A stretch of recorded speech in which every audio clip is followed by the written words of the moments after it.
हैं छत्तीसगढ़ में आने वाले विधानसभा चुनाव में शराबबंदी बड़ा मुद्दा बनता दिख रहा है। पूर्व सीएम रमन सिंह ने बीजेपी के चुनावी घोषणा पत्र में शराबबंदी लागू करने के संकेत दिए हैं।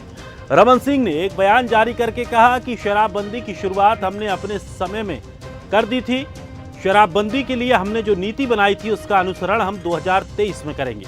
तो वहीं रमन सिंह के इस बयान पर कांग्रेस संचार प्रमुख सुशील आनंद शुक्ला ने निशाना साधते हुए कहा कि 15 साल बीजेपी की सरकार थी, तब उसने शराबबंदी क्यों नहीं की। शराब की कोचियागिरी करने वाले बीजेपी से जुड़े हैं। शराबबंदी की बात करके बीजेपी घड़ियाली आंसू बहाती है।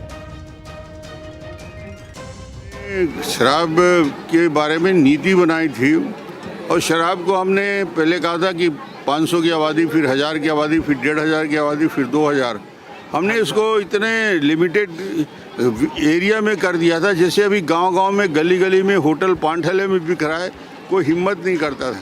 तो उसको हमने किया था और उसमें आगे भी बढ़ रहा है। डॉक्टर रमन सिंह जी मुख्यमंत्री रहते हुए एक बयान दिए थे कि चाहे सरकार चली जाए लेकिन मैं शराबबंदी लागू करूंगा। 15 साल तक उनकी सरकार थी, उन्होंने ही छत्तीसगढ़ में चली आ रही पुरानी शराब नीति को बदल के शराब का सरकारीकरण किया था। 300 करोड़ रुपए जो शराब का राजस्व मिलता था उसको बढ़ा के 5000 करोड़ लाने का श्रेय डॉक्टर रमन सिंह जी को जाता है। इस प्रदेश में शराब की कोचियागिरी करने वाले अधिसंख्यक लोग भारतीय जनता पार्टी से जुड़े हुए हैं। तो ऐसे में शराबबंदी का उनकी बात करना सिर्फ जनता के लिए घड़ियाली आंसू बहाना है। भारतीय जनता पार्टी कभी भी नहीं चाहती कि छत्तीसगढ़ में शराबबंदी हो। और चलिए और अधिक चर्चा करते हैं। हमारे सहयोगी कुलेश्वर पांडे सीधे हमारे साथ जुड़ गए हैं। कुलेश्वर, जिस तरह से हमेशा देखा गया पिछले चुनावों में, विधानसभा चुनावों में भी शराबबंदी एक बड़ा मुद्दा रहा, क्या बीजेपी इसको एक बार फिर से बाहर निकाल रही है और ये चुनावों में प्रभाव ये मुद्दा डाल सकता है?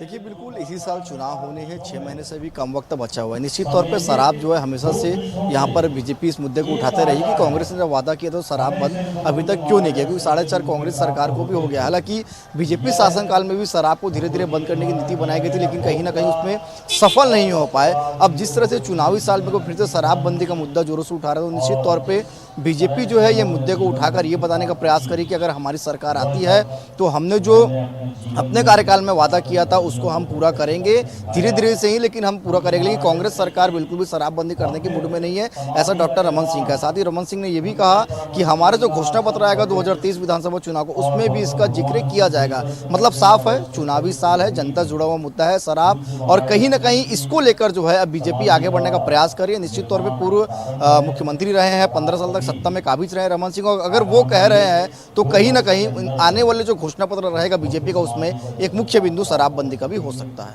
चलिए, शुक्रिया कुलेश्वर हमारे साथ जुड़ने के लिए। तो लगातार छत्तीसगढ़ विधानसभा चुनाव में अब शराबबंदी का मुद्दा संकेत दे रहा है कि ये बड़ा मुद्दा हो सकता है और चुनावों में बीजेपी इसे बनाने की पूरी कोशिश करेगी।